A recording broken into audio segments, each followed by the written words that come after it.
大家好，关于这个感冒啊、咳嗽、发烧，是有关感冒的这一些症状吧，我们有专门的影片分享过。今天我们分享一个什么呢？就是专门分享感冒以后，感冒好了，咳嗽老也不好怎么办？这咳嗽老也不好啊，因为它不是个小事儿。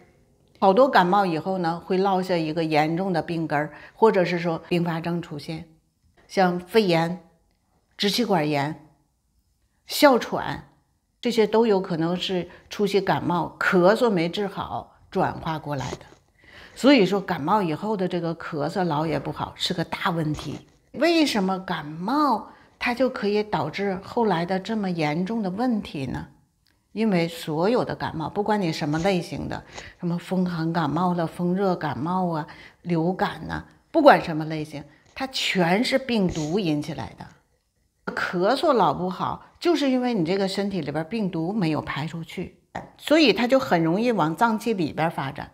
因为感冒初期都是在体表啊，好治啊，那时间长了以后，它这咳嗽老不好，它就往脏器里边发展了，就会形成在气管里边出现炎症啊，在肺里边出现炎症啊，或者是说它产生一种哮喘。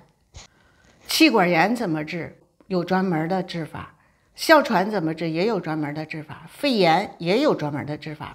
在这儿我们都不解决这些问题，我们就是单独解决感冒以后咳嗽老不好，没发展到下边这些症状的时候，要让他赶紧的把这个咳嗽治好。这个配方呢，分享给大家，720650，我再念一遍，720650。